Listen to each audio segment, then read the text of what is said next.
So, good morning. No one's allowed in the back row.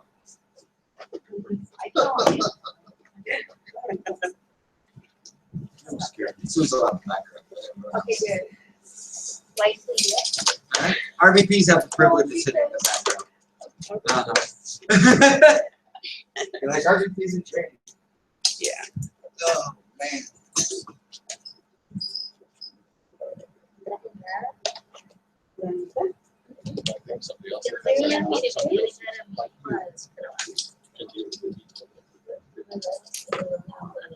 Oh, yes.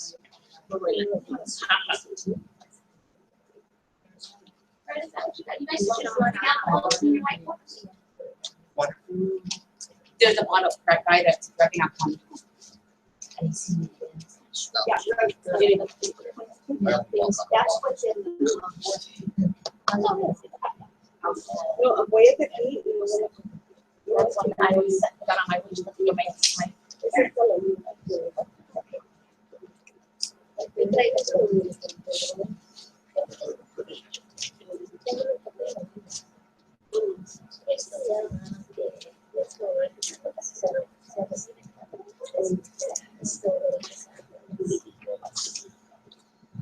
new, getting to see you too. Right. Just hang out. Seeing you. Right. Front row's empty. Good morning, everybody.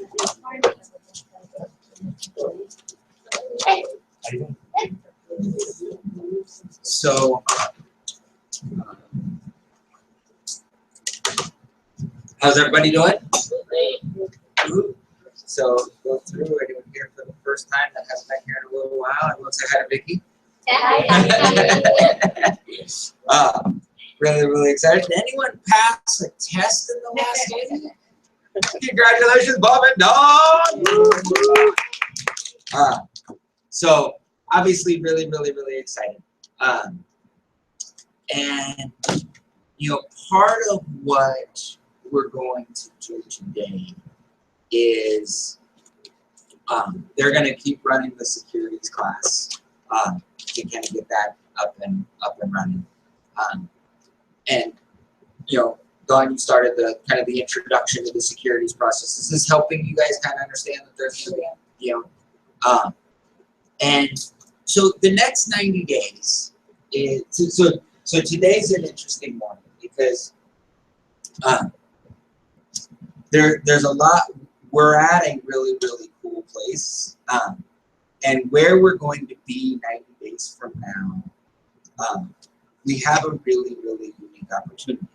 And it kind of comes down to the people in this room and the people that aren't in this room, and kind of because what the flow of the way this works, and I kind of want to make sure. I want to spend about 10 minutes or so, and this is one of those. If you don't understand what I'm about to go over, ask. Right? If there's any confusion about it, if anything doesn't make sense, because the goal for this, and there's a lot more detail than I'm going to go over right this second, but I want you to see the process of what's going to happen when we build. Does that make sense? Right? Because ultimately, right, in the scope of things, right, we want to build the best part-time opportunity, right? Well, what does that mean? That means that we have a way to make somebody's job their single best asset in the building of their business. Why? Because our job gives us the ability we can learn our skills in primarily, right? So you come here and we're going to teach you why, right? So all of a sudden when things come up, you've started your new job, you've kind of gone in and they give you a new project. Well, you've been running projects your whole life, right? So you know what's going on. And so you have, Arson has a couple choices. He gets to continue to be who he's always been. He's smart, he's articulate, he knows how to do this, and he's like, I got this. He also has the ability to say, I'm learning how to be an entrepreneur, and one of the key components is the ability to maintain language, because if we're on the same page, we can get there faster. And so we learned a skill called why, right? So Arson has two choices. We all have this, but we're kind of going through. Because everyone in this room has done this kind of a thing without having to do this thing, right? You've all gotten yourself dressed. You've all fed yourself, right? You've all raised children or had children or new children, right? All this other stuff, right? You've had careers. You've had jobs. You've had responsibilities. You did not need these 4 letters to survive and to create some success in your life, right? I am not telling you, we are not telling you that you were destitute without it and we're the hero that came in on the white knight that said, now you can be organized. That's not what this is. What this is if we want to build speed and we want to build efficiency, then the ability to be on the same page allows us to communicate faster, allows us to be able to get things done and to be able to make a stronger, more predictable impact. Does that make sense? You guys get the difference between that? It's really important because I don't want someone coming in going, hey, you've been doing everything wrong. Here's a new way. No. Like, look, you've survived and thrived within the organizational structure that you got. Now, are any of us where we want to be? No. So if there was a way to help us accomplish the skills and resources to get us further down the road where we want to go, would we want to take advantage of that? Yeah, that's what this is, right? And so what happens is Arson learns this here. He's here Wednesday nights, Saturday mornings, and him and Sid probably talk 4 hours a week about it. So there's a combined 8 hours in Arson's life that he's exposed to this stuff. Does this make sense? Is Arson going to become a master entrepreneur on 20 skills at 8 hours a week, kind of? No. Is he going to replace his 60-hour-a-week career in 8 hours anytime soon? No. It's silly to think that.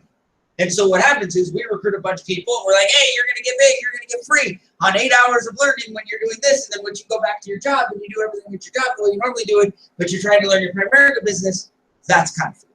Does this make sense? Listen, no. We're going to build the greatest part-time opportunity in the world. We're going to make your job your biggest asset. You're going to learn the skill here. And we're going to teach you and give you the opportunity to practice and master those skills at your job. Why? Because if you're with us for 8 hours a week and you're at your job 50 hours a week, that's 58 hours a week. And if you're thinking about your job 20 hours a week when you're not at your job, that's 78 hours a week that you're processing the skills we're talking about through the language we've created. Does that make sense? Do you think you have a better chance of creating a deeper level skill if you're running it at 80 hours a week rather than 8 hours a week? So on just step 1, if you actually did this here, would you get better at these skills in a relatively short period of time? Right? That's not a complicated, argumentative thing. Right? Now, what we've done is we've broken down what we feel are incredibly valuable entrepreneurial and success-based skills that if you practice these, if you learn them here and you master them at your job and they work, which they do, should you be better at your job 30, 60, 90 days from now because you're using purposeful entrepreneurial skills that you're applying to your job and no one else is actually applying those premises there and you get better. So there's raises, there's promotions, there's advancements, there's recognition, there's communication, there's a variety of things that happen when we learn the skills here and we master them in our jobs. And then we have the ability to bring them back to our Primerica business. And how much better are we at our Primerica business when we've practiced them 80 hours a week? We've seen them work outside of Primerica. One of the most important things we can do is when you did wide on your interview, you became a better Primerica. Right? When they sat down and they, 8 months ago, a year ago, when they were interviewing for the job in the first part, and they're like, what's going on, blah, blah, blah. And you're like, well, I just get wide. And you talk about this, this, this, and this. And they're like, holy crap. That, and they were blown away by that, which is a true story, right? Yep. You got better here. You got more convicted, more convinced, stronger here because it got validated out there. When you tell somebody, I'm learning these skills, and they're like, oh, they're just trying to get you, make money in Primerica, which is what sometimes the outside world can think, right or wrong. Yeah. When you have the ability to say, dude, the skills I learned there, they helped me get a $30,000 a year raise at my job? Wait, what? Yeah, because these are life skills on creating success. Does this make sense? No, sure. Anyone confused about what I'm talking about? It's really important because what we're trying to do is learn them here and actually practice them at our job. It was like, oh, I want to get full time. No, no full time. Not for a while. Your job's your best friend. Why? Because your job's, one, paying you to master these skills. Paying you to have people to practice with. Right? Because if you go full time and you hang out in the office all day, you're talking to people that are already in. You're talking to people who already have a support system. Like, we'll help you, but your business isn't growing. But you think about it, right? Over the next 6 months, all the people, all the relationships, all the skill opportunities you have to master these skills if you purposefully work on them. Does that make sense? Now, if you haphazardly work on them, what's the likelihood of you getting dramatically better? There's the difference. You can come to meetings, you can learn some cool things, we can spend a couple hours, write out some things, practice wide, have a couple conversations, and then you go home and mow the lawn, you go out to dinner tonight, and now, and then you come back next week and we talk about the skill, and you're like, oh, I totally remember that because you understand it. But if you don't purposefully apply them, you're not actively growing your skills. Now you're not actually leveraging your job as an asset. You're hoping. And the shift that we want to make is we want to drive this purpose. Does this make sense? Right? So our job, it allows us to build our support system. Why? Because as you guys understand, as we develop our skills, right, Arson, you're talking about the relationships and department heads and stuff like that. Over the next 6 to 12 months, if you and I we get together a game plan and you get these skills developed and you get clear at your impact conversations and the 4 principles and getting wide and all this other stuff, and you get into a conversation with one of the department heads and they're like, man, what do you think? And you're like, man, I've been exposed to these 4 principles. Here's what Make Sure Your Family's doing. Here's what the wealthy doing. And my lady and I, man, we are building the process to be able to do them.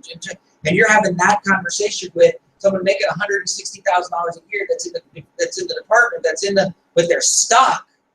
They understand the value of education and they're stuck.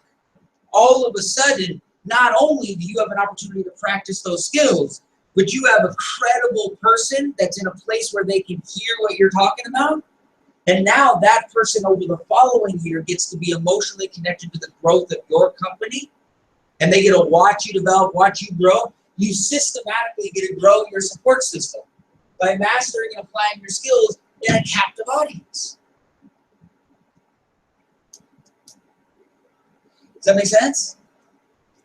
Again, if we're not purposefully developing our support system on purpose, and we're just like, hey, I'm going to talk to everybody and this and the other, what's the likelihood of when that opportunity presents itself, you taking the extra 4 minutes to have that conversation? If you're not completely clear at it, you might not have the conversation if you're not trying with intent to develop a support system. So again, your job no longer is an asset. But if we're constantly looking at our job going, okay, who are the vendors? Who are the relationships? Where are the people? What's this? Where's that? Who can I develop? Who are the new people? Who are the old people? How do we develop? How do I go to a convention? How do I do this? How do I do that? What opportunities are at my disposal with my job to be able to treat it as an asset, to grow my support system on purpose, and an opportunity to practice the skills that I'm purposefully learning here and mastering there? Now we're growing a business. Does this make sense? If it doesn't, I'll think this is really, really, really, because the next part to this is based on this is what we wanted to create. This is why, right? For us to, most people here that Primerica, this is the sentence that they think. Primerica is the best part-time opportunity in the world. Now, I've been saying that for a long time. What do most people think the opportunity is? The opportunity to make extra money. That's what most people think we mean when we say America's greatest part-time opportunity in the world. Man, it's an opportunity where you can make an extra $500 to $1,000 a month, and the value is on the $500 to $1,000 a month. That's the rest of Primerica. That's not this room. Why? Because Vicki, you made $500 in Primerica before, right? 2 months later, where was that money? Gone. You've made $500 a month Primerica. 2 months later, what happened to that money? Gone. You made over $500 a month. What happened? Gone. Gone, gone, gone, gone, gone. I've recruited 3,000 people. But a lot of people make $500. You know what happened now? I'm not saying that that $500 wasn't valuable. It was needed when it was needed. So it's not that we don't want to make $500, $1,000. But when the purpose of the sentence is to build an asset that is gone, you have a business that will not grow. Nice hat. So does this make sense? Right, Yumi, do you understand? This is why, this is what we build. This is what for 15 years, this was my business. Great part-time opportunity to make an extra $500,000 a month. Arson manufacturing, make an extra $500,000 without making an impact? Absolutely. So now every decision that Arson's making is, what do I got to do to make $500? Well, I got to go talk to these people. I got to go on these appointments. I got to write the sale. So now when I'm on the appointment, I have to write the sale because the validation is on the $500 a month. But what if the sale shouldn't be written? But if you don't write the sale, do you get $500? So do you possibly write the sale you might not really want to write, but you write it because you want to write it because the validation is it's the greatest place to make next $500? Oh yeah, you do. Oh yeah, you do. You have. I have. This isn't a judgment. I've written sales I should have written. I've been in there going, like, I never wrote a sale where they're like, I absolutely don't want it, but I'll buy it because you're telling me to.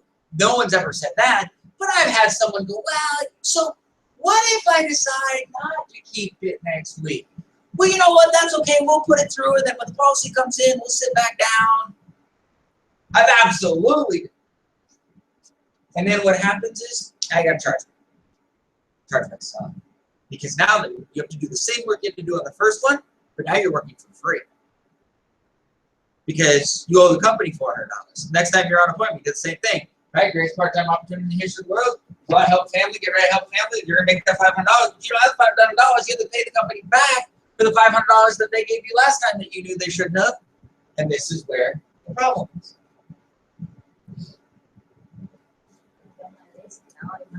Right? Now you're happy. Bingo, we're about to get to that. Primerica is the best part-time opportunity in the world to learn how to be an entrepreneur. That's what the best part-time opportunity, what the opportunity is to learn how to be an entrepreneur. Now, because we're a for-profit company, guess what entrepreneurs make? Money. We're going to make money, but the objective isn't the money. You know why? Because you make enough money to keep food on the table and walk away from the door, right or wrong. You like more, but you make enough. Arson, you make enough? Right? Bob and Don, you make enough? To keep food on the table and the wolf away from the door, we make enough. It doesn't feel like enough all the time, but if we didn't make $1 in Primerica, we could still do what we could do because we've been doing it before. Now, the reason we're learning to be an entrepreneur is because we want to eliminate the stress, anxiety, or the fact that it's not enough, or it's not stable enough, or it's not secure enough, or my body won't let me do what I'm doing for the next 10 years, and so I have to replace it, or whatever it is. There's a million reasons why We want to take advantage of the entrepreneurial opportunity to put ourselves in a position to make more, to replace, to support, to secure. But it's the greatest part-time opportunity in American business, but the opportunity is to learn how to be an entrepreneur. It's not to learn how to build an empire. It's not to learn how to volunteer. It's to learn how to be an entrepreneur, how to be a master of your own fate, to be able to create something from scratch that is more valuable than what you have. Does that make sense? So, this is a really critical distinction. Is there anybody that struggles or doesn't understand what this distinction is? Because this is why we do everything that we do the way we do. I ran this. Everyone, almost everyone in America runs this. So you make every decision you possibly can for this. If this is the decision, those three people are in here. Why? Because those three people don't need their securities license to make $500 to $1,000. But those three people need to do. The meeting today is, who are the 10 people that if you got me in front of the 5 people you know that were married with kids that needed to do something for their family, do you think we can make a difference in their life? Cindy's got a license, why don't we go see her? If this is the goal, then all I care about is getting Cindy and you and me in front of those 5 families because I can write their ass up. But after those appointments, and we write the 3 out of the 5 sales, and you make $811, what do we do for the next 5? Ooh, that gets hard to think about. How do we make sure you grow? Because you come out and watch the monkey perform, right? I get the presentation, I'm pretty good. I do a little thing here, do a little dance, do a little this, make a little love, right? Go out, get some checks. We're like, high five, that was awesome. You're like, that was great. High fives, I made $800. Great. Can you do it? Hell no, but I know Sears can do it. That help you grow? No, it helped you make $1,000, which we all want. But in August, what happened to that $1,000? Gone. So if the $1,000 is gone and you didn't grow your skill and you don't have a plan for the next 5, what's the likelihood of you making a new $1,000 in August with no skill, no support, and no understanding? So what are you? Gone. So the $1,000 is gone, you're gone. And I'm like, that was another wasted 6 months of my business. Because I put in time and energy and love and this, man, I believe in great things. It's all sort of stuff, but because it's gone, well, let me go find someone who won't be gone. Make sense? You, is this making sense? You sure? So, because of this, then the alternative is, if it's the greatest part-time opportunity to learn how to be an entrepreneur, our job is our biggest asset. Now here's the dilemma. We all have habits. Our habits are Monday through Friday, 8 to 5. Our habits are weekends off and nights off. Why? Because from the time we are 4 years old, we go to school. Monday through Friday, 8 to 3. So an hour for lunch, nights and weekends off. And we do that from the time we're 4 years old, maybe earlier, from the time we're 18 to 25. And then all of a sudden, we want to be entrepreneurs. And we're like, wait, can we do this Monday through Friday 8 to 5? And there's conflict. So here's the second pass to this, right? In our life insurance, when we do a life sale, and here's how I always explain it. Say, look, here's today. So it's April 16th. Let's say your first month premium is $93. What we do is we collect the $93 today. That money goes into an escrow account. It'll take 4 to 6 weeks for the underwriting process to go through. During that period of time, you're covered, which means as long as you answered all the questions honestly, as long as you would be covered, you're covered now. When the okay comes in and you're approved, this is where your insurance goes in force. The Premier takes that $93, applies it to that. So if this is April 16th, May 16th, June, it'll be June to July before you start paying that $93 every month. Now, that's how I explain how I pick up premiums. Why am I having this conversation? One, those of you guys think that's actually something for you to think, just kind of back pocket. Like that's one of those. Like you're like, oh, that's really interesting, because that's a really clean way to visually explain how this works. And it's also really nice if you do it on every single appointment. When someone says, "You didn't tell me," you're like, "Oh, that's strange," because I've written 3,500 life insurance sales, and every single one of them have been explained this way. So it's interesting that I didn't do it on yours. I'm not saying you didn't hear me. I'm just saying there's a really good chance I did it. Right? So, but what happens is, so someone says, well, I already have a policy and I'm paying $100 this month. Are you saying that I'm going to pay I'm going to pay twice this month for my insurance? And the answer is yes, because you don't want to cancel what you have until you're approved. What you want to be able to do, so you're going to double up this month. But when you're approved, we're going to cancel this, and so you're going to make no premium payment here. So you're going to pay twice in 1 month and not at all in another. Does this make sense? Vicky, does that make sense? It doesn't look like that makes sense. Doesn't. Okay. If I'm sitting with you and you have American General life insurance, that's $100 a month. Make sense? You got $50,000 of insurance, $100 a month. I show up and I give you $300,000 of insurance for $93 with Premier. This is due on April 18th. Your premium's due on April 18th. It's April 16th. Can you cancel this policy? No, because you're not approved with us yet. So you have to keep your American General policy, right? You're going to pick up the $93, and so you're going to write me a check for $93 today to Primerica Live for $300,000 versus $100,000, and you're going to go into the underwriting process.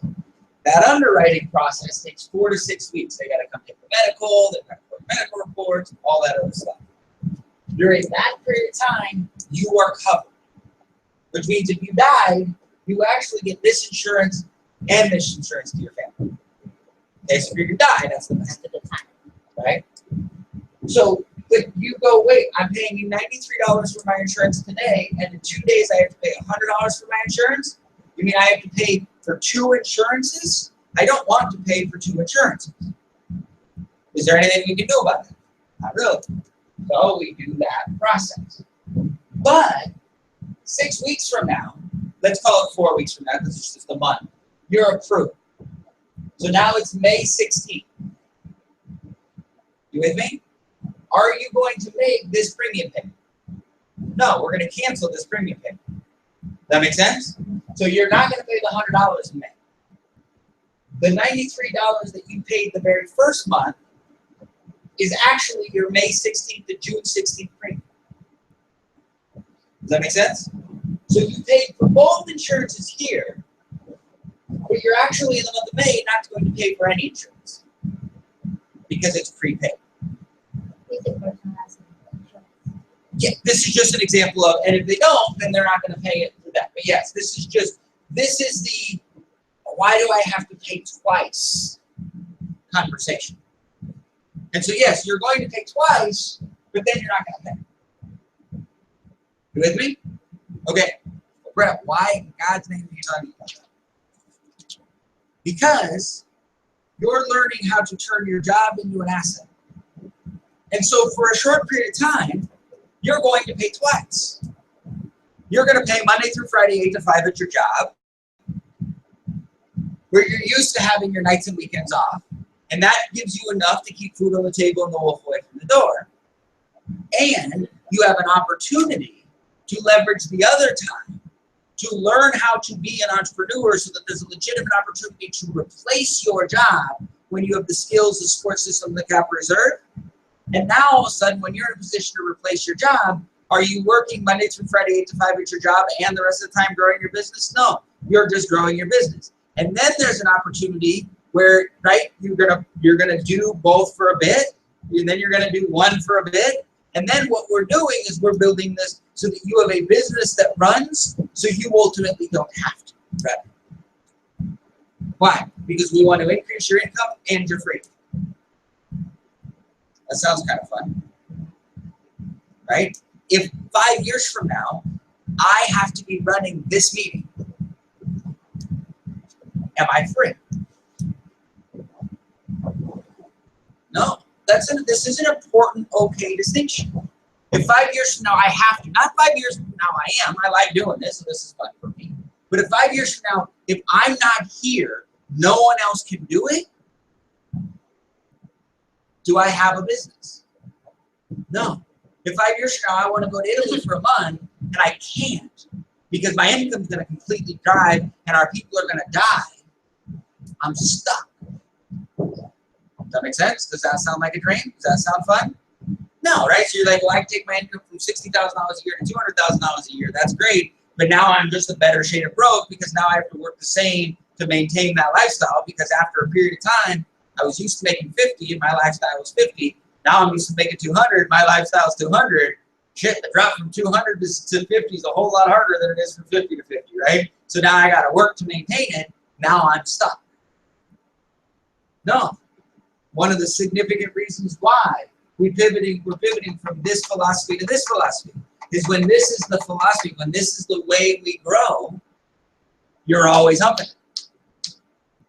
And if Arson in August doesn't have $1,000, doesn't know how to talk to the next 5 people, and his $1,000 is gone and he's gone, I'm constantly having to work with brand new people that need me. That makes sense?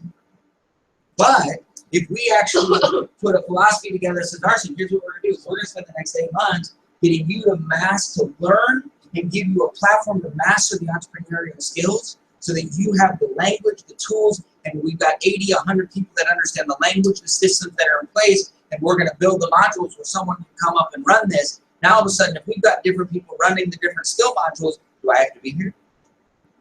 No, so me being here is an asset, but not a requirement. In fact, me not being here is an asset because it gives the starters, the people that are running the modules, a little bit more to have the ability to run. Why? Because if we're going to build this, how many of us would like to be in Italy for a month? Just because. Like, that's not a bad way. And to know the people in your life are growing because we're raising entrepreneurs. Make sense? No, I'm excited. So our job, if it's done on purpose, gives us the ability to grow our support system, gives us a platform to practice and master our skills. The third component of a sustainability plan is our capital reserves. Why? Because people are like, seriously, I want to go full time. Great. Got any money? Well, no. Well, then how do you go full time? Well, I'm going to go make the money. Great. What if you don't? What if you have a bad month? Well, I'm not going to. Really? Google ever have a bad month? Microsoft have a bad month? Budweiser have a bad month? Right? Right? So if those companies have bad months and they're in business, what gives you the impression that you are insulated from challenging opportunities? There's a good chance we're going to have good times and bad times. Do you want the bad times to put you out of business? I don't want the bad times to put you out of business. You want the bad times to put you in a bad place to make a bad decision. Because you don't go out of business immediately. You make bad decisions that end up leading to consequences of time and energy that end up leading to being out of business. Right? Like most people who end up being arch criminals, like the first day they have a bad day, they don't go kill somebody. The very first time. Like it's usually not the case. Right? Maybe they get in a fight, maybe they steal something. Like there's like it's the slippery slope because all of a sudden they did something and they didn't get away with it, they got away with it, and they're like, If we all got caught the first time we did something stupid, and then we got caught the second and the third time we did something stupid, we're not doing it the fourth time. But when we get away with it the first 4 times, we're like, maybe I'm that good.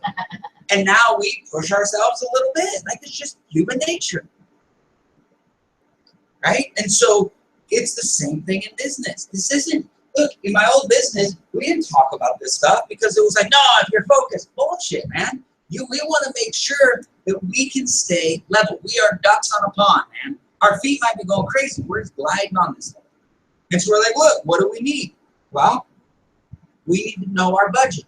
Now, the fun thing is we get to differentiate between our budget and our entrepreneurial budget. I make $5 grand a month. Great. What do you need if your goal in the next 24 months is to be a legitimate entrepreneur with the skills, the support system, the capital reserve, and an opportunity to become a vice president where you can open a business? What do you need your lifestyle to be? I need it to be $5 grand a month. Fantastic. Well, I actually need it to be $3,800 a month. I don't need the HBO, Showtime, and Cinemax. I can just pay $8 for Netflix, and I'm good.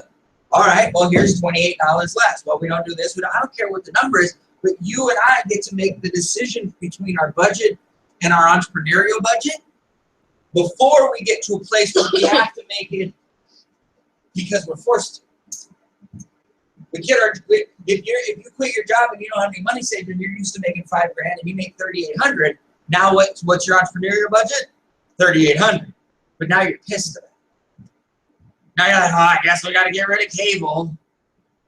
Now it's a reactionary piece. Well, that's not strength.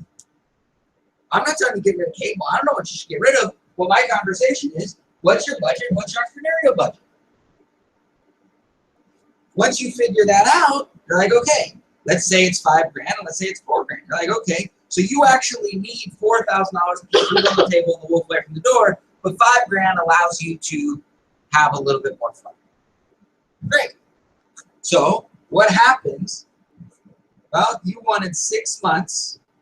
6 times 4 is $24,000. So what happens if you have $24,000 saved? You have the 50 to 100 people in your support system and the mastery of the skills that we're talking about. You know how to build this. You know how to run. You got 50 to 100 people that are emotionally connected to your growth, and you've got 6 months of cash where if you didn't make a dime, you could still survive. Do you think that the opportunity to go full-time at that point makes a lot more sense? Some want 100. I don't care what the number is, but here's what happens. Let's just say 1 month you make $3,600. Right? The goal isn't to take the next 6 months off. The goal is to run your business as normal. Let's say you go full-time and you make $3,600. Oh my God, I made $3,600. What are we going to do? Is that where you come from? No, because the moment you're like, oh, what are we going to do? You stress out and you possibly put yourself in a position to make a bad decision. Is that what you do? No. You take $400 from your capital reserves, you're like, got it. The next month you make $5,300. Woohoo! Let's go celebrate. Let's go spend this extra $1,300. This is awesome. Maybe. Or maybe what you do is you take $300 and you go celebrate and you put $1,000 back in your capital reserves and you run a business. And now we sit down and you're like, okay, well, we want to open an office. What are you going to need to open an office? We're going to need 50 grand. Well, let's go build our capital reserves. And so your job allows you to fund your capital reserves. Your, what do you call it? Your MAP allows you to grow your, right? You go make $1,000 in Primerica part-time. Go spend it? No. Have it build your capital reserves. Well, if you're saving $1,000 a month from your job, in 24 months, you have an opportunity to be full-time. Or if you make $1,000 a month at your job and make $1,000 in Primerica, 12 months from now, you've got your 6 months put together. But you know what you're building towards. You know why you're doing it. You're talking about growing a company. You're putting yourself in a position with a timeline. Now, here's the thing. Let's say right now, right this second, Yubi, I went, you know what? I believe in you. We've known each other a long time. Man, I had a really good day at the track yesterday. Right, I went to Vegas. I had a good week. Here, Yubi. Your capital reserve goes 38 grand. Here. And I gave it to you. That's a good day, right? Does UB call me and say, I'm going full time? He's got the capital reserves. Does he go full time? Why? He doesn't have the skills, doesn't have the support system. So if being an entrepreneur is an objective, then the question is the choice I'm about to going to make going to add to my sustainability plan? Can I practice my skills with someone at my job that's going to get them to become part of my support system and increase my skills? That hits two of them. What if I get good at getting to know my manager and I introduce these concepts to my manager and I practice with them, my manager's on my side, but all of a sudden my manager realizes that I have better skills than he thought I had. And so now all of a sudden the next time there's a promotion, he puts me in a position to get a promotion because of the skills and because of the relationship and the support system. And now all of a sudden I go from making $5,000 to making $5,800. Now I just captured all three. Because I now make $5,800, can't I keep my entrepreneurial budget at $4,000? Can I take that extra $800 and maybe we take, look, maybe it bumps it to $4,200. You're like, okay, once a quarter we're going to go do this. I don't care. Like, this isn't about all Primerica all the time. It's about what do you need. Look, from a business professional standpoint, okay, we ran a contest and we went to sustainable vines and then we did the culinary thing, right? Economically, those things didn't make sense in the business revenue that we got.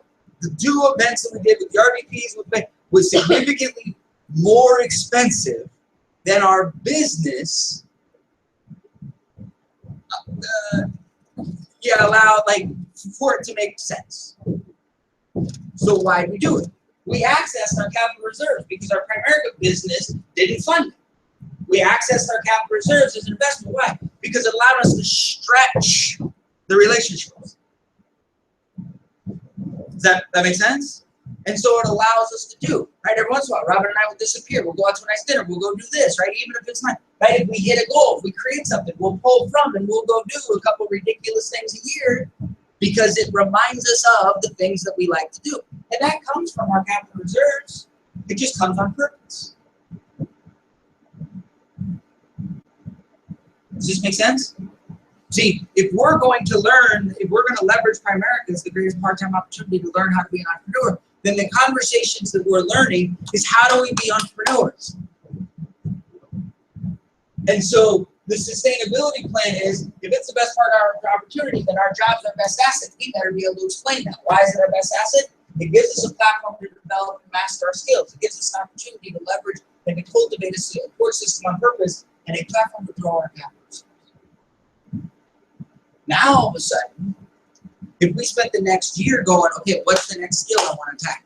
What's the next skill I want to attack? What's the next skill I want to attack? Who am I developing in relationships? What am I doing? If every week, right, the reason we run this entrepreneurial training camp form is this piece of paper that says, okay, we've got to get our securities license, right? Why? It allows us to train and to learn what's going on. So every single week, right? If we're not actively developing this, are we going to accidentally? Baba, now what's the likelihood of you accidentally passing the test we took? It's a 0% chance of you accidentally passing the test. 0% chance. But Bob and Don are sitting on, I don't know, like $250,000 of managed account assets. They're just waiting there. On the first of every month, they pay me. Right? The moment they get their 65, we transfer it over to them and they start paying them. They'll understand that that's like real money. Like that'll start paying them $100 a month. That'll pay their securities licenses are free for life. They had their securities licenses 8 years ago.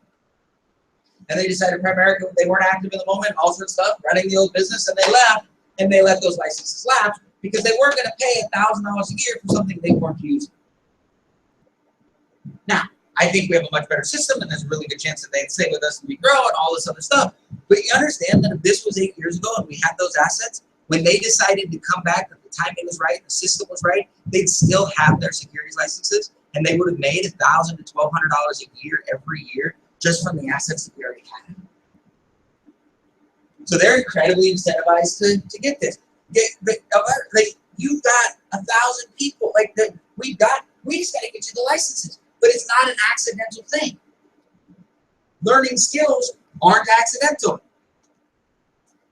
So this piece of paper is designed to help us develop the habits of being entrepreneurs. So when I sit there and say, every week the same time, grab this doggone piece of paper and fill it out, there's going to be times that you look at this and you're like, I don't know what to fill out. You suck, you lose, you can't. Is that true? No. What would the first skill on your list be? Let's say you said that. All right, look at this piece of paper, I just don't know what to do. So I don't do it. Maybe what would the first skill be?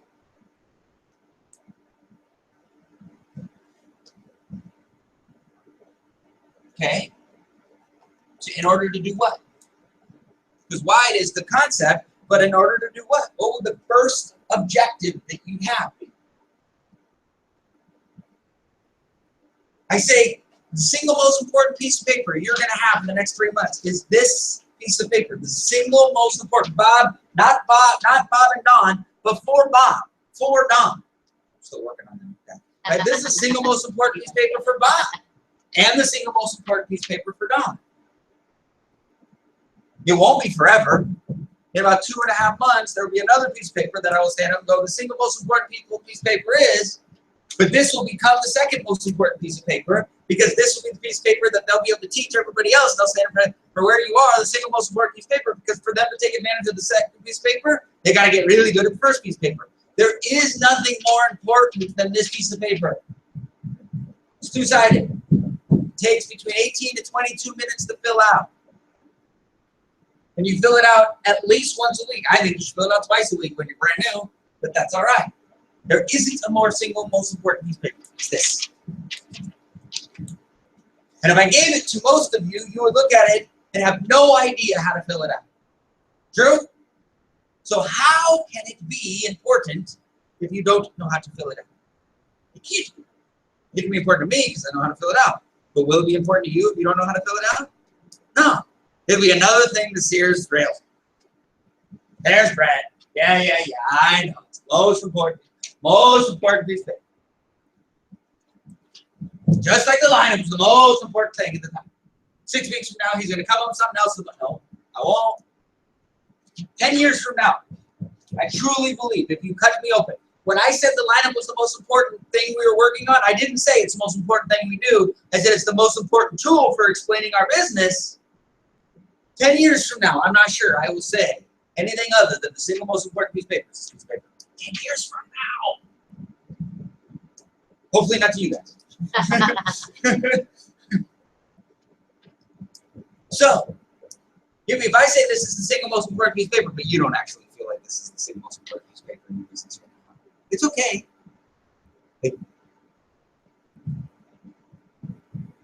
No, that's all right.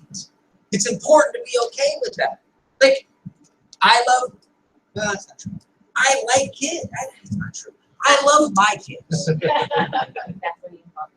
Right? I'm not, I really like your kids. Like, I love my kids, and I really like the kids that I know, their parents, and like but the concept of kids, it's gray area. Right? So, if I feel about my kids the way I feel about strangers' kids, my kids are screwed. Does that make sense? Now, maybe I'm not supposed to say stuff like that publicly and stuff like that. I'm supposed to be like, oh, children are our future. Children suck. They yell, they scream, they complain, they want. There's nothing worse to me than whining. They crawl, they can try. It's crazy. Right? It's just nuts. So, but I don't think about my kids the way I think about other kids. My kids are my kids. Does that make sense? This is your game. This is your business. This single piece of paper.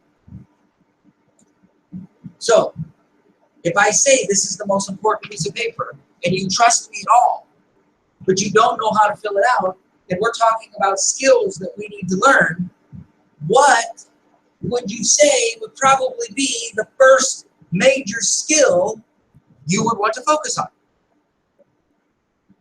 Got any ideas? Paper. Filling out the paper. So if you're like, I really don't understand what you're asking here, if you don't understand the value of this section, what's the likelihood of you filling it out well? That's going to happen. So you and I have two choices. You could either go, well, once Sears explains it to me better, then maybe I'll understand it and I'll do it, which is a passive learner.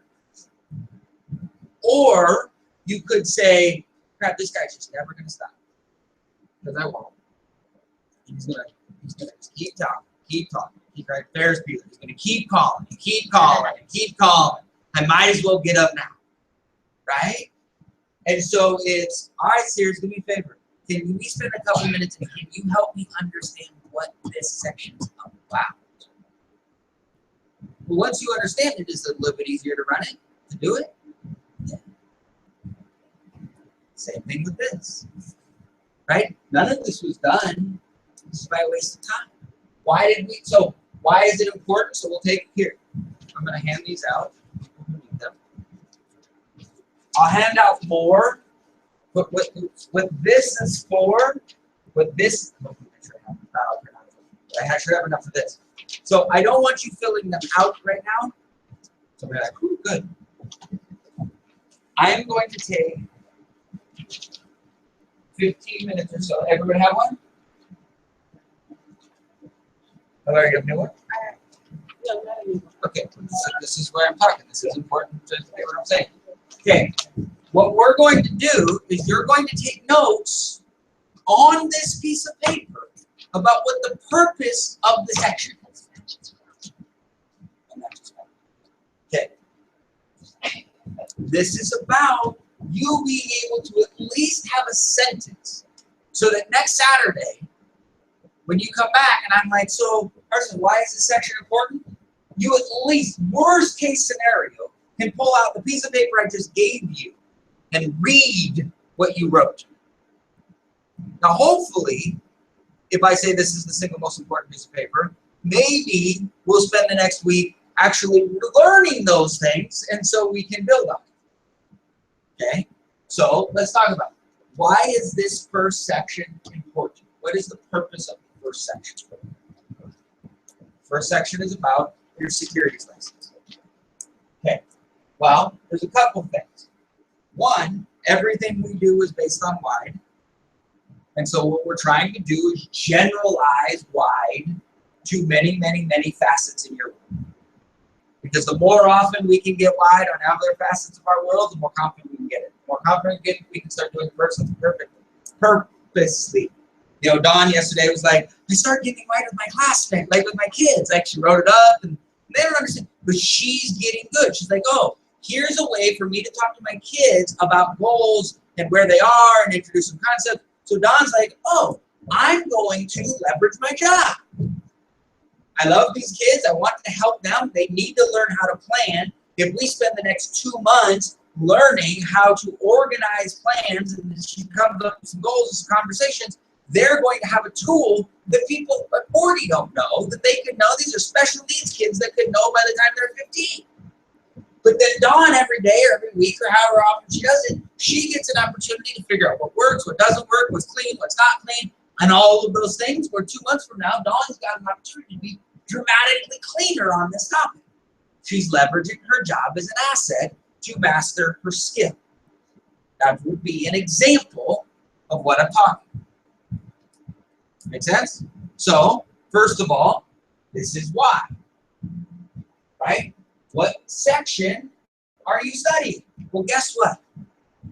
Rivera, you just sat in the introduction, right? Dawn started. Do you have things you're supposed to do this week in securities? If you don't give yourself language as to what you're doing, what's the likelihood of you doing it? So now next Saturday, here's what happens. You walk in, Dawn goes, hey, so who did section 1? And you have that look. right? Right? Right? That happens. But all of a sudden, if you're like, oh, I'm going to do this section. Now, it doesn't ensure you're going to do it. But if you can actually give language what you're actually supposed to do and wanting to do, you're halfway there. Because what you can't say is, you didn't tell me that. I didn't say I was going to do that. Which is half the battle, right? Because you come to training and there's a lot of information. And we're like, eh, what's stuck? Well, there's a 0% chance of you accidentally passing this exam. But there's a 100% chance of you passing this test if you run the protocols and do the work. Isn't that fun? The 0% chance of you accidentally do it and a 100% chance if you run the system for drug. Like that's, now you might not pass it on the first time, but if you don't stop and we keep getting this thing done, you will pass these tests. We guarantee it. Because we won't stop. My wife's obsessed. Like, that's an important piece, right? So, we know the section. What are the topics of the section? Why is this important? It's important for a couple of reasons. One, because if any of us have to read a section, our eyeballs roll back in the back. It seems complicated. It's all stuff you don't know. It's a lot. But the moment we can actually figure out what the sections are and what it's actually trying to talk about, we might not know as much yet, but now at least it doesn't have to be overwhelming. We're learning how to identify and assess what's going on. Does that make sense? And so now, when you show up on Saturday and Don's like, hey, does anyone, like, what do you guys think of? At least if you're like, if she's talking about a section or topic you haven't gotten to, you're like, I haven't studied that topic, I studied this topic. And now you can have a conversation about the topics you actually study. Well, that means someone like Don can actually help on a very particular topic. It's designed to give language clarity because we have to be able to identify and assess where we're at. Well, guess what? Some people will be terrible at this. They'll come in with a page of 50 things, and they're like, I couldn't do it on 6. And it was this, and they were talking about, felonies for fraud, and they were talking about felonies for, miscommunication. They were talking about felonies for misreporting, and they were talking about felonies for and they'll list out 97 things at the felonies because that was a topic. And what we'll say is, oh, so one of the topics was felonies. But they couldn't hear that one of the topics was felonies because they were too far down. Well, they were assessing. They just weren't assessing in a space where they had a strategy. They were actually learning the stuff. Guess what? That distinction's a skill. Does this make sense? And so we got a platform to actually help learn how to identify and assess things. That's kind of important because it's everything we do. What area are you actually working on? Why? Because if you're working on one, should you feel bad if you come on Saturday and you are working on topic 1 and Saturday and Don's like, so, and Yubi's on topic 4 and Yubi starts talking about topic 4 and you don't know topic 4. You know how we know you don't know topic 4? Because you didn't work on it. Should you feel bad in that moment? No. Why? Because the moment you feel bad, you start to feel like you're behind. As soon as you feel behind, now all of a sudden, are you excited? No. You have enthusiasm? No. You have encouragement? No. Now all of a sudden, it makes studying a little bit harder because you're like, oh my God, everybody, you're like, no. Let's attack your plan. Who's in charge of you? How many of us forget that quite often? This is designed to help us remember Arson's in charge of us. And so Arson walks in and is meeting with Don, and Don's like, any questions? And Yubi does this, and Arson goes, what's wrong? He's like, I don't know any of that. Don has the ability to go show me your paper. And you show Don your paper, and you're like, well, you're working on this. Why would you know that? And you're going to go, I don't. Well, let's stop feeling sorry for yourself. We don't have time. Boom. And Don gets the correct behavior, probably a little bit nicer than that, and it's probably not that much nicer than that, right? Right? Through that process. Right? Now, What questions? This, on this page, is critical. Because this is the difference between active learner and passive learners. Passive learners show up and say, Don, I read the section I didn't understand. Can you go over it? Did they even do that? But that's a high-functioning passive learner. I read the section I didn't understand it. Can you go over it? How many of us think like we would say something like that? That's not a scary thing. Here's the problem. Does Dawn have any idea what areas you're struggling in? So she talks about what's important to her in the section, but let's say those aren't the areas you're struggling with. She can't help you, can she? You're hoping that what she reviews is what you need. Can we see that as a challenge as a philosophy? But when we get good at asking the questions, now we're going to go to Don. Hey, I was working on this topic. I've got these 3 questions. Can you help me? Now Don gets to help with those particular questions, which are the questions that you had troubles with. So you're like, oh my God, I totally get that. I totally get that. Now you get to put that topic to bed. So you didn't have to hope that Don covered the right stuff to solve your particular question because you brought it. Well, guess what? That's a skill. And so if over the next 2 months, come here, if over the next 2 months every week you do this, do you think you'll have a better understanding of the securities industry than you have today? If you did this every week for the next 2 months, you didn't miss a week, do you think you'd have a better understanding of the securities industry than you have right now? Okay, I have a question. Do you think you'd be better at identifying and assessing other things in your life? Do you think you'd be better at asking better questions and asking for help in the areas you need to in other areas of your life? See, by mastering this section, we get to generalize it in other areas. That's why we built it. It's not just the securities license. You're an entrepreneur training camp. You're learning how to be an entrepreneur. We're leveraging our job as an asset to learn how to be an entrepreneur. Knowing how to get why is a critical skill. We're going to generalize. Does that make sense? So the value of this section is the ability to identify and assess where you are, develop a plan, and execute when it comes to your securities. And I think that the important with that too, in going wide and how that's wide in itself, is the part that I always forget is the accountability. And so coming on Saturdays with questions kind of lets me know and lets them know that you are studying during the week and that you're not leaving that blank. And it makes me accountable to have to be able to address your questions.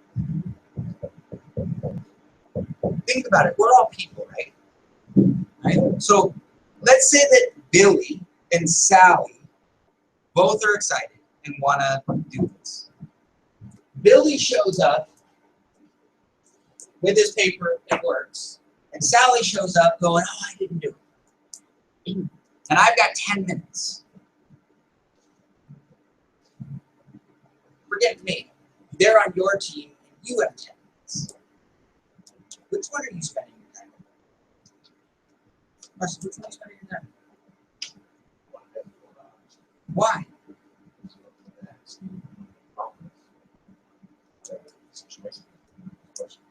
How do you feel about how he feels about you and your time?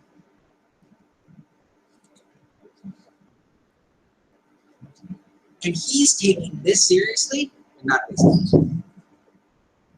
Adding value.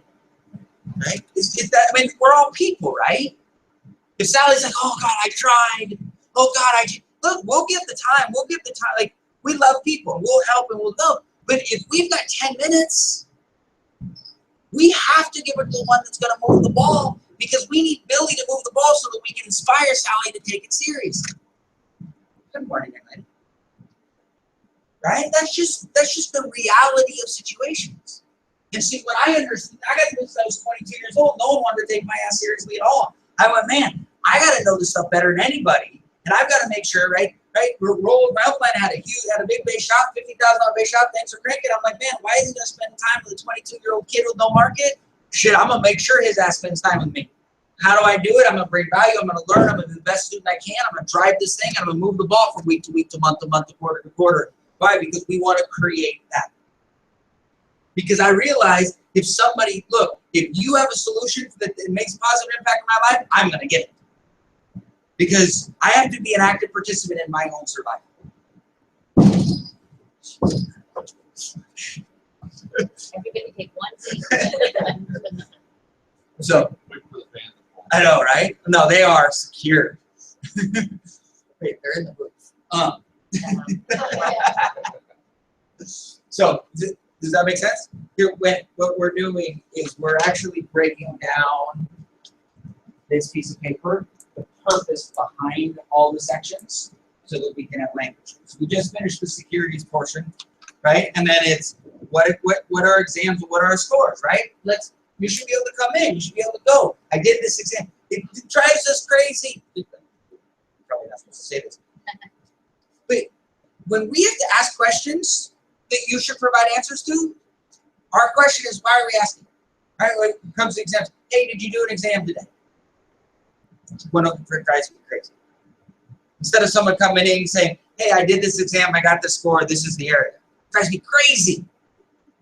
But we created the culture of this passive learner. We're pivoting to an anchor, so it doesn't drive me like I want to shoot you crazy, but it's just like, it's like one of those really, but we're getting closer and we're getting better. So why did we do this? We did this because if you take notes on this, now all of a sudden you can at least realize, oh, I have these information at my disposal. I took this exam, I got the score, here's my next exam, here's what I'm doing. Time. Make sense? This will get you your securities license. There's a 0% chance of accidentally getting it. And a 100% chance of getting it if you run the system. That's pretty cool. Wendy, how good is my wife at teaching people how to study the way and the processing ways to be able to do it? Pretty good? If you follow it, does it generalize to the rest of your life? Yeah. Now, is it hard? Yeah, it takes time. You know why? Because this is the best part-time opportunity in the history of the world to become an entrepreneur. That's what we're building. Okay. The next section. Baseline 30. Why is this important? 1, knowing the next 10 that you're working on. This might get a little metaphysical here for a little bit. This is just reality. I understand here to what I'm talking about. It's fine. Just so you can have the principle and totally disregard what I'm saying. When I start thinking about somebody, it's the strangest thing that I run into. When I start thinking about somebody I need, a trait or a characteristic, a type of person that we need, or a type of thing, it's fascinating the conversations over the next little bit that happen. Now, here's the thing. In our brain, there's something called the reticulate activator. Okay, we've all experienced this. You want to buy a new car. You're going to buy a red Honda Prelude. They don't have this anymore. Honda Accord. Right? You like the color red, you like the Honda Accord. And you're like, I know where it is, I know what I'm getting it, I've got it. Over the next month, you know what you're going to see? 1 million red Honda Accords. They're going to be everywhere. All of you have had this experience? Why? They were there before you were going to get the car. You just didn't see that because they weren't important to you. The moment they became important, the reticulate activator sits right back here in the parietal lobe. That starts realizing what it does is it says, this is important information we are now going to pay attention to. It's how we survive from a long time ago, right? It's just our world. Well, guess what? When you start looking for certain types of people or certain types of conversations, those conversations would still happen. Those people would still come into your life. But if you're starting to look for certain conversations and people come into your life, and now you look to have those conversations, You have a conversation with someone that you might not have had before, and all of a sudden it turns out that that person is one of the people that you have that have those traits. Does that make sense? It's not magic. It's that if you're looking for something and so all of a sudden you start talking about it, you attract folks, and you talk to a bunch of people about it, there's going to be a bunch of people like, oh my God, I totally think what you're thinking. And you're like, oh my God, that's magic. It's not magic. But because you're looking, you will find. The metaphysical, if you look, you will find. Not science. And it's life. So, step one, who are the next 10 people you're looking with? Who are the next 10 people that you want to have problems that you want in your corner? You know what's going to happen? 3 of them are going to call you and have a barbecue for Mother's Day. And you're like, how the hell did that happen? Like, I don't know, it just happens.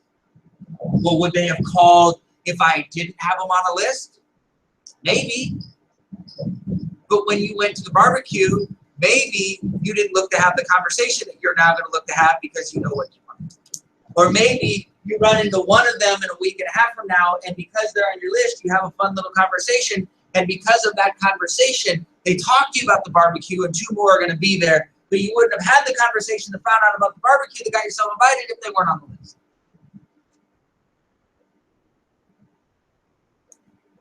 Does this make sense? Well, Brett, you want me to write this every week, so I'm just going to write some of the same names because they're still on the list? Yes. And hopefully you take a moment and you're like, okay, yes, I really want to have this relationship with Bill and Sally. Great, you write Bill and Sally. What happens is you'll get better. Sooner or later, Bill and Sally are going to come into your world. So that's part of this part. What's the last entrepreneurial skill you worked on? Now, this is critical and important on this, right? And we're going to spend a lot of time over the next 3 months really getting good at this. Why? Because when you go sit with these people and have this conversation, you're actually going to tell them about the skill that you've worked on and the impact it's had in your business, but more importantly, the impact it's had on your outside life. Why are you going to be able to tell the story of how it's affected you in your outside life? Let's bring all this together. Where do you learn the skills? Here. Where do you master the skills? At work.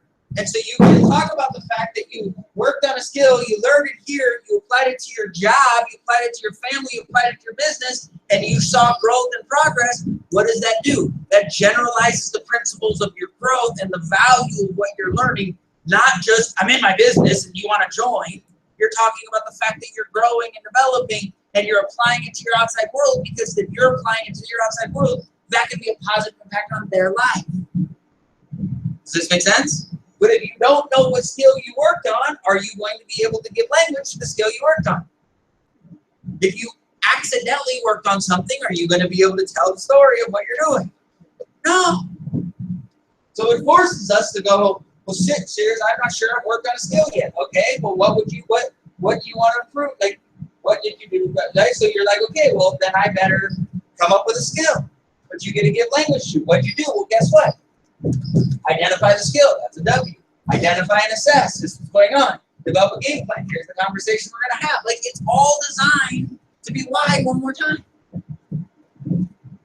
Anyone have any questions about how this works? About where this is, right? Is this making sense? Why? Because our baseline 30 is built into, right? To move from our baseline, Jesus, you guys are awesome for it. I don't want to lose this. Like, I know this is annoying, and like this is the fundamental piece, right, for the stuff we're doing, right? There are 4 phases. Please write these down.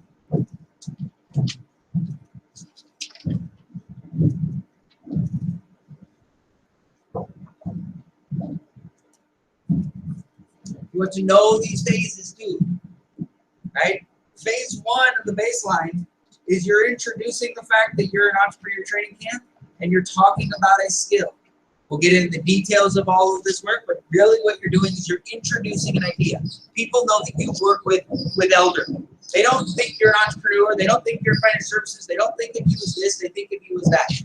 And so we're going to introduce the fact that we're redefining who we are, and then we've got a place where we're learning. 6 weeks later, 8 weeks later, we're going to sit with them, and they're basically going to go, wow, you're still doing that. Why?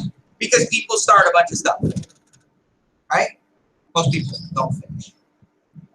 We actually want them to say, wow, you're still doing that, because this is where we're going to introduce our seriousness gauge, and this is where we're going to talk about the access gap on a world impact.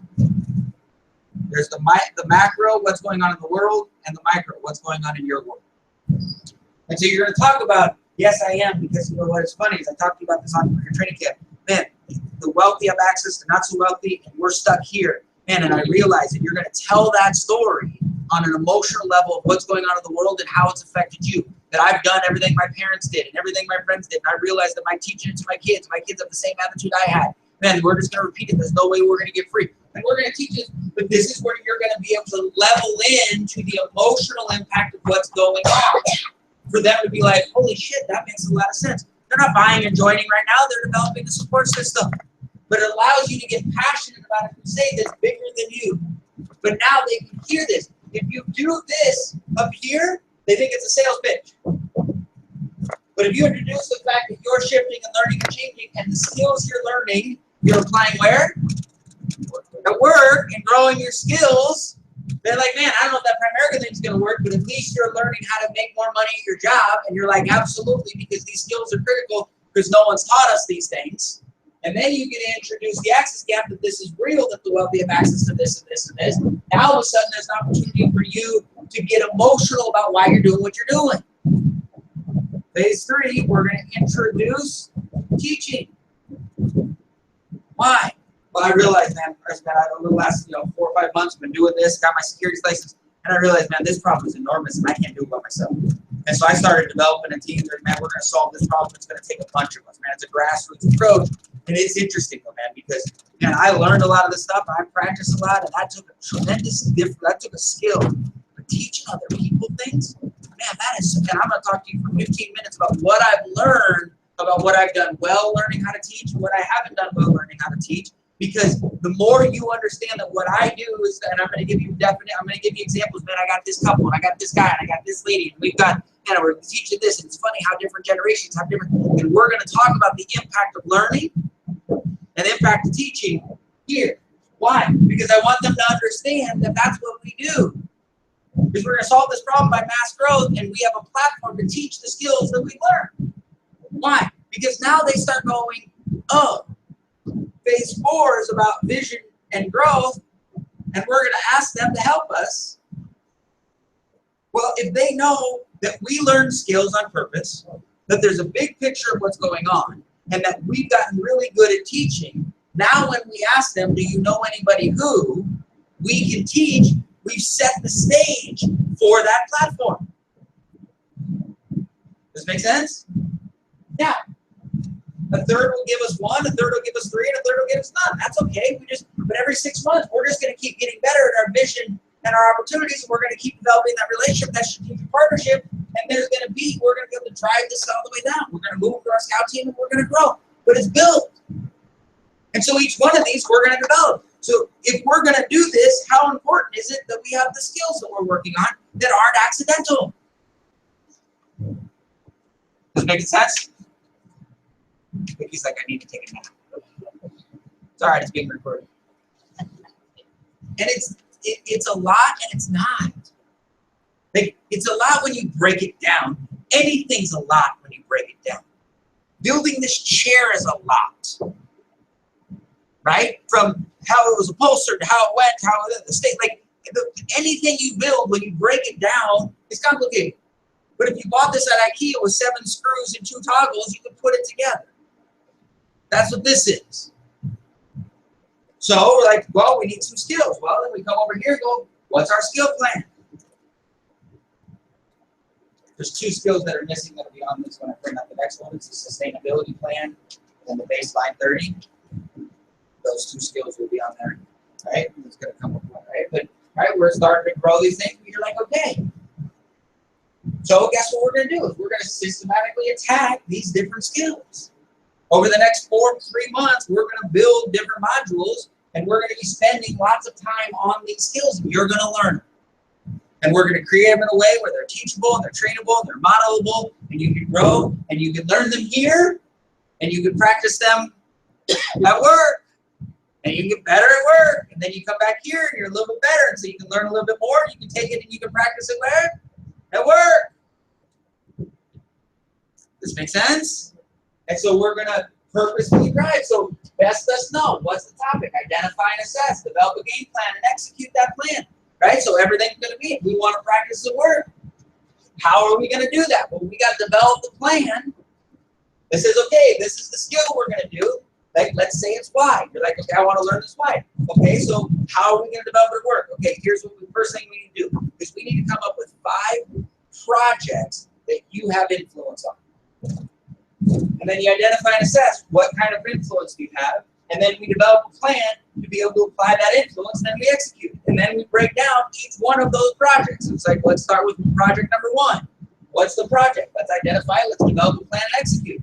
And now you practice wide on those 5 projects and talk about it at work. You will get really good in the next 3 or 4 weeks at why. So you just got wide on getting wide. Why? Because the skills you develop, now all of a sudden, if you are to copy 3 weeks from now, let's say we did this, and 3 weeks from now you were running 5 projects through wide, and they were going cleaner, and you were able to report them to your supervisors better. And you were able to, and all of a sudden you were getting on, and you had one of your baseline coffees, and they asked, how are things going? You're like, man, I'm in this entrepreneur training camp. This thing is unbelievable. I've been learning. Well, what do you mean? You got a new job. Well, I did, because that's my cover fire deal we created. Sid and I are actually building a business, and it's so fun because I'm working with this couple. They're teaching me how to be an entrepreneur. Really, like, what kinds of things? Well, it's funny. They taught me this concept of how to organize. I've been organizing forever, but I learned this, and I applied it to my job, and I did it over the last 3 weeks. I've had 2 supervisors come into me and say, we've never had anyone structure a plan this well. It was the cleanest we've ever done. It is so crazy that this stuff is learnable, but no one ever taught me. And you're having that conversation at a coffee, developing a support system. You're introducing the fact that you're building a business. Are they like, oh, is it one of those things? Is that what they're saying when you're done with that coffee? They're like, holy shit, that's fantastic. What is it? And now you introduce a skill. You're with them 8 weeks from now or 10 weeks from now, and that same guy's like, how are things going? You're like, man, they're like, how's the district? Right, man, the district is good. But you've now knocked out 8 or 9 of these things, right? Sin has your securities license, you're in the process of getting yours, whatever, right? Through the securities license, you're halfway through, and you're having the, oh my God, man. They're like, you're still doing that? And you're like, absolutely, the country, the world, man, no one ever taught me this thing, man. When I realized, when I talked with you 8 weeks ago, and I did fight, man, it changed everything about my profession. I'm like, man, what else in there? I became like obsessed on what else don't I know? What do the wealthy know? Why don't they teach us this stuff, man? I want to be a part of solving the problem. Now 8 weeks from now, 10 weeks from now, you're having that conversation with that guy. What's the likelihood of him going, man, there is a problem. That's true, man. People do need to solve this. Now you're with them 2 months later, 3 months later. Now you're a district leader. You got things going. You got 8 or 9 people on your team. How are things going? You're like, man, this has been crazy because I realized I couldn't solve this by myself. But now in the last couple of months, we got 3 or 4 couples. We're teaching them this. Man, teaching's so much different than learning, man. And mastering and develop this is so funny. Some want to listen, some don't. Some aren't ready. And I've learned this. We've had this conversation. We got this couple that they made this impact, and this couple that's made this impact. And you're telling that story. That's what's happening. And everyone's like, well, when are you writing insurance? What's the likelihood at the middle of that conversation for him to go, wait, so what are you doing? And for you to go, it's funny. One of the things I wanted to talk to you about was I realized you've been important to me. And you actually specifically don't know the impact of what I'm doing. And I'd love to share it with you. I don't know if we can help you, but I really believe it's a problem that we've got the solution. Would you and your wife be open to 30 minutes just to be really clear on what I'm doing? Because I really want the important people in my life to understand. What's the likelihood of that person being, yeah, now we do an F&A, we introduce financial literacy, they become a client, possibly a recruit. Like, that's our business. Versus going to Target and talking to somebody or trying to go make $1,000, but hey, you want to make some money? But it doesn't happen on accident. We're going to learn it here. We're going to master our job. Right? Our job's our best asset. And so we're building tools and systems like over the next little bit. Right? We're going to have a whole bunch of things. Right? Our Saturdays are going to be about this. right? We're getting it. We got some plans over the next 90 days. Like, we need some people to step in, and I'm gonna be meeting with people one-on-one. I got a pretty hardcore pitch coming, right? I'm a recruiter, right? So I'm laying the out, recruiting some people right now like you can't believe, because we're where we want to be, right? We need some commitments, some drives, and some things that are going. I had old school Sears come out, man. I'm like, oh, I sat with someone yesterday, and I was like, you sound like you had fun. I'm like, oh, I'm a recruiter, man. I know how to do this, right? This is fun, right? And so there's that. And then, right, so we sit there and we've got this, and then why is this important? Sears, every week you want me to write this. Absolutely every week I want you to write this. Are you kidding me? What's your capital reserve target? What's your entrepreneurial target? What's your entrepreneurial budget? $4 grand, $3 grand, $6 grand. I don't care what it is. Well, we put this out because you're going to be showing it, so you don't have to put that in. But if I was you, I'd have a separate piece of paper that says, here's my entrepreneurial budget. Why? Because all it is, and then here's this. When's my target date? How much am I saving every month? If you're making $5 grand a month and your entrepreneurial budget is $4 grand a month, how much should you be saving if you're committed to building your entrepreneur, funding your capital reserve? $1,000 a month. Cheers, I can't save $1,000 a month. Sure you can. Your entrepreneurial budget's $4 grand. You're making $5 grand. Are you mapping your Primerica? And what's your balance? Cheers, I got $3,800 in that account. Fantastic. You need 24 grand. We're getting there. Cheers, Primerica last night paid me on my map $800. Oh my God, all that money went in your capital reserve. You went from $3,800 to $4,600. You understand you're 20% there? This is awesome. We got to make sure we got the skills and support system, because you're going to get the capital reserves before you, like, in no time. Let's make sure we attack the skills and the support system. But we can't do that if we don't take this seriously. And then how many assets are waiting for you? I'm looking at me. How many assets are waiting for you? You know how I know certain people haven't filled this out every single week all the way? They haven't asked me. How many assets do I have? Seriously, sure. Yeah. We set up things. We do it with our kids. Some of you are like, I know I don't have any assets. Well, that's fine. What's 0? But what if it's 227,000? How fun is it to write down 227,000? What would that cost? What would it make? I'd pay $96 every month. I got my 6. So the first of the month, the 1st of April is 2 weeks away. $96 going to Sears. Man, I'm gonna get that 63. Boom, 63. Sears, come June 1st. You ain't getting no more. Come June 1st. Sears, that ain't your money. It's mine. I'm like, okay, I'll take the override. I'm okay with it. My advertising budget. Let me have an amazing committed couple that understands what's going on, building schools, building tools, and become an advocate out there, and to be able to grow, and to be able to create so that their securities license for life. Shit. Doesn't get any better. What's your capital reserve place? All right, so now we know what we're working on. What's your business look like? Who have you already developed? Who's on your baseline 30? Who's already in your support system? Have you done phase 1, 2? What if you did phase 3 as phase 1? Guess what we might need to do? We might need to go back and do a little bit more 1 for phase 1. That's all right.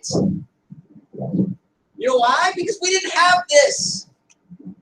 Man, I am the 8th grade teacher that has taught for 10 years as an 8th grade teacher that has now been moved up to 10th grade. So I've done 8th grade science and math, and I'm now doing 10th grade English, right? And they called me the day before school. And I'm like, oh shit, okay, I gotta take this class that I'm gonna teach, right? I'm 3 days ahead of everybody.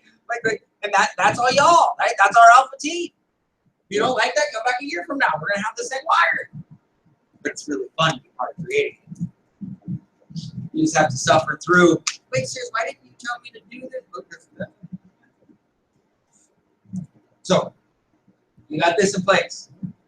Hopefully it's worth it. Hopefully we reward you and we create a lot of fun. And you're like, oh, this is what's going on.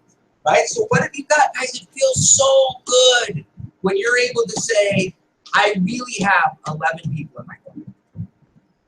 And I'm writing their names down. Every week, you want me to write their names? Absolutely. Because they're gold. There's a place for you to call and celebrate when things are good. There's a place for you to call and to be frustrated when they're not. Who's on your bullpen? Who is you're working hot and you're working warm? Guess what? A lot of these people are going to be here. Who's lukewarm and who's frozen? Every week. Are you adding? Are you growing? Who are you seeing this week on your lukewarm process? Who are you filling out the information? Where's it going? Right? In your frozen work card. When's the last time you contacted? When are you actively working this week? Well, Brett, I've been doing my frozen, but I've got 50 people frozen, but I've only got 6 that I'm working this week. Great. Write their doggone names down this week. This will take you 20, 25 minutes. If you do it every week, it's an hour, it's 25 minutes, it's 2 or 3 hours a month. And you will have your business on a piece of paper. Who's on your draft board? Some of you are like, well, I don't know who would go there. Well, that's really important. Because if you don't know how to fill that out, it's kind of a problem. Right? Who's on your roster? What is this assessment key? Are they open? Are they interested? Are they serious? Are they prioritizing? If you have somebody who's on your roster who's a 5, the 5 is, are they taking their test? Well, they're interested. Well, I got to get them to take the test. No, you don't. You got to move them from interested to serious. Well, that's a skill, isn't it? So you could call someone and say, hey, I got this couple, I got this guy, he's here, and I want to move him. I really think he's interested, but he's not serious. He's surely not prioritizing. Are there any ideas? We can be like, have this conversation, try this, and now you're not trying to go in and get them to take the test. You're moving them to serious. So the next week they're a 7. You're like, okay, now we got to move them to prioritizing. And you learn those skills, and now you're getting better at growing your business. This is actively working this piece of paper. Right? What are your copies? Who's in your baseline you're talking through? Who's coming to AA'z night? How many KTs? How many go backs? If you write down every single week and you write the word none, at some point it's designed to annoy you. At some point you're like, oh, I got it. This is ridiculous. If no one comes to AA'z nights, no first, no go backs, this is some bull. Man, I got to grow this thing, man. What am I doing? And so now we get to have those conversations.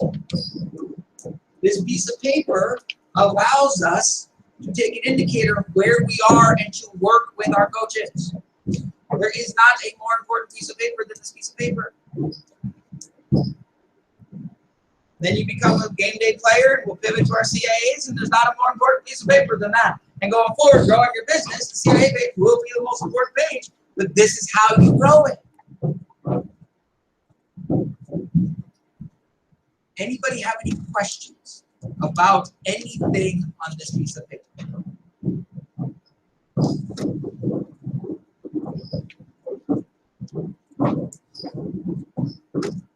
The capital reserve. Capital reserve target is the money that I decide what am I going to say. So the yes. So what you would do, how we would walk somebody through this from the baseline 30 conversation is that let's say that you make $5,000. Your entrepreneurial budget is $4,000. 6 months minimum of your entrepreneurial budget. So that would be $24,000. So you come over here and you're like $24,000. Not $24,000 in a covered L IRA, not $24,000 in a Roth IRA, not $24,000 in the California tax-free municipal bond fund for the most part, or the money market account or something of that nature in terms of where it goes, right? So that you're going in. You're like, my goal is that by April of 2017, I want to be able to leave my job. This target date isn't, to me, just that. That target date is that, and that. Because the combination of those, look, The moment he leaves Coca-Cola, the only one who's going to pay you to learn is you. The only one that's going to pay you to develop his skills and his craft is you. Now, we don't want him dependent upon Coca-Cola, and we don't want him minimizing the validation and the importance of Coca-Cola. Because Coca-Cola is the asset that allows him to learn the skill here and use it at work, master it at work. It allows him to, while he's mastering those skills, build a support system where? At work, in his life. And he lets his work help him save. If his entrepreneur budget's $4 grand and then making $5 grand, you understand, gives him an opportunity to save $1,000 in 24 months. If he doesn't do anything with Primerica, he's got his capital reserves.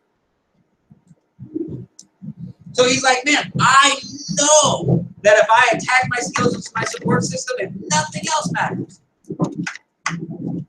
You hear someone? You just look like you were looking around like there was sound. So, thanks, Don. Wendy's the type I could have her go, none of you hear that? See, Don's got your back. She'll never let you mess. So, right? But now all of a sudden, there gets to be a clock. This is holy shit, I'm going to have the capital reserves I need in 24 months. Am I going to have the skills? I'm going to have the capital reserves. Am I going to have the support system? Now, I could probably do it in 24 months or 12 months if I leverage the skills in the support system and I ran through this process. I should be making $2,000 and $3,000 a month in Primerica in the next 12 months. So if I'm making $3 grand a month in my job, if I'm making $3 grand a month in Primerica, part time, and I'm working 40 hours a week or 50 hours a week full time, and I've got the skills in the support system, should I quit my job? Let me ask you this question, just so that we get this whole thing. So you're making $5 grand a month at Coke. Your entrepreneurial budget is $4 grand. I'm just making these numbers up. And you're making $2,600 to $3,000 in your Primerica business, but you have the skills and the support system. Let's just say this is the situation. Should you go full time? It's an interesting question, isn't it? I have a question. At this point, how much is the 40 to 50 hours a week at his job costing him? Is it costing him $1,400 to $1,400? Is not being able to take some of his guys on lunch appointments and coffee appointments costing him $1,000 if he has the skills in the support system? Possibly. So if he has the work ethic and the drive, well, let's say the first month he makes $2,600, but he's got $24,000 saved. He puts $1,400 into his capital reserves. He doesn't have 6 months of work. If that continues, it's not that he has 6 months. He has 40 months, 60 months of taking $1,400.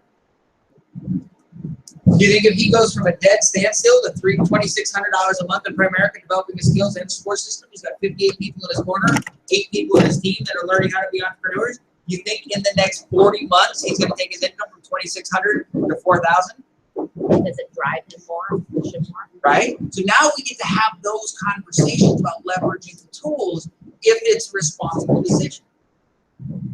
Now maybe it is, maybe it's not. He's not necessarily going to make it on his own. We're going to sit down. But how many think that's a fun conversation to say, man, I've got these skills down. I'm actually teaching 7 people to do it. We've got 3 people making $500 a month right now. I've got $100,000 or I've got $500,000 of assets under management, so I'm making $400 a month in passive income, right? And I've got this. Now he's got a business. Now maybe he wants to make $4 grand before he leaves, or maybe who knows. But that's a conversation about an entrepreneurial opportunity versus, man, I'm excited, so I'm going full time. Because if he goes to a support system, I'm excited, I'm going full time, they're having an intervention. But if he sits down with the support system and say, look, in the next 90 days, here's why I've got my capital reserves, I've got this, things are going, I've got 8 people I'm training, and you are important to me, and I need your help. over the next 6 months, I need 10 people that I can train to do what I did in the last 18 months. If you know anyone with an entrepreneurial spirit, is there any reason you wouldn't trust me to be able to teach them stuff? And their opportunity to say, no, I got you. But if he has that conversation with 58 other people, what's the likelihood of a handful of them saying, I know somebody who? And so now he's got a brand new center on the roster, a brand new opportunity to be able to create, a brand new opportunity to be able to put things together. That's our business. But doesn't that sound like a more fun business conversation for you to be able to go, here's why I'm going to be able to do what I'm doing? You think in the next 18 months, we could teach you how to be an entrepreneur if you attacked it and learned and processed, and you took this thing seriously, really, if you were smart enough, capable enough, and had enough passion and love in your life to be able to legitimately change people's lives? What if your boys understood how to process information? What if your boys understood how to get why and how to know, how to be able to answer the question, how are things going, running, scouting, before it happens? What kind of impact would that have on your family? That's what we're learning. So when you learn it here and you practice it in your world, you'll get better. Make sense? And so we are going to do this. Isn't it fun? There's nothing I said today that 90% of you did not know. Or was there anything new that you were like, I have no idea what you're talking about? That's amazing. Now the question is, how fast do we attack? Because the faster this group attacks the legitimacy of this piece of paper, if 2 months from now, everybody in this room believes, like I believe, that this is the single most important piece of paper in their life, and they attack it from week to week to week to week to week, how much stronger do you think we are at learning and raising entrepreneurs? When new people walk in the door, which they're going to, you want to know the easiest way for me to make sure that we have a bunch of new people in the room? This would be really fun. How do you know how to teach it? When we have 20, 10, 12 people that know how to teach what it is, teach the skills, guess what? Now it's like, well, I know what I'm doing. Give me some people. And so what happens is we will attract people at an incredibly fast rate when we feel like we're ready to attract and teach them the things that need to go. So we have two choices. Get really good at attracting people or help us get really strong at teaching. Well, what can be learned? Can be mastered. Can be mastered. Be taught. Learning's a skill. Y'all understood everything I talked about for the most part. You've learned it. This piece of paper is about you learning how to master. So, for those of you that don't have the skill of filling out this piece of paper, this week, fill out the piece of paper. A bunch of times. I'll get you a bunch of copies.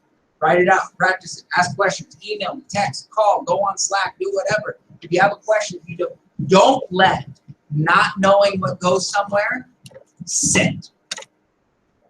And for those of you that understand it, and you're like, help me. I'm asking. We are at a place where 90 days from now, if we get a group of us to take this seriously, 90 days from now, this thing grows fast.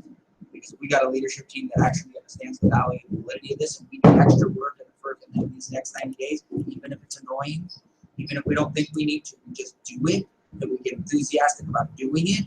What will happen come June, July 1st is we'll have a group of people that this conversation comes in, and then brand new people are like, so I got to do this, and you're like, you know, if you've got two people on your team, and they're like, well, I got to do this, all of a sudden you're like, Vicki, you got your entrepreneur training camp. She shows up, so does ours, and so does it, right? All of a sudden they're like, all right, I guess I got to do it, and now they're at least open because they understand it's a fight.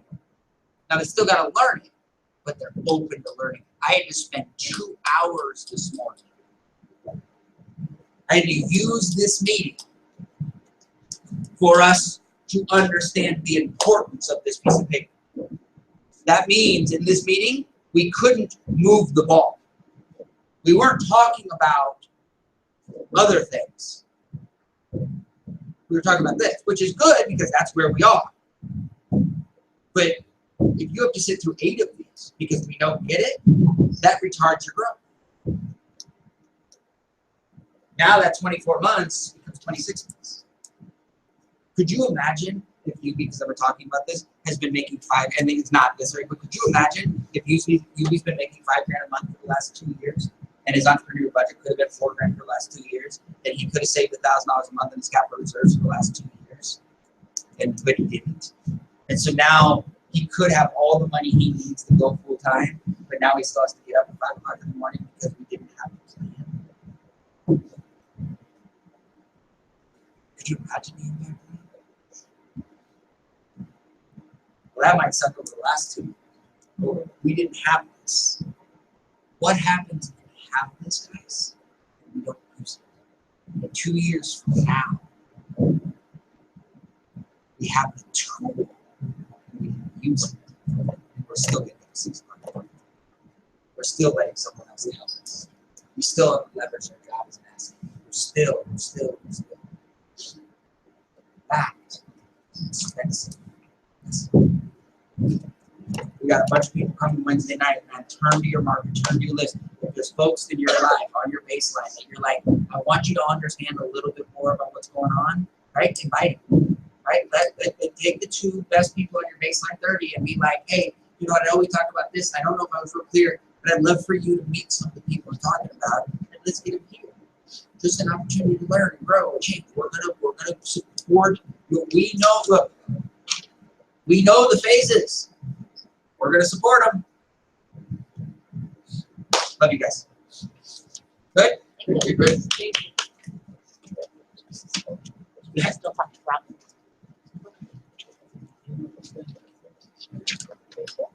Oh, shit. Sorry, you were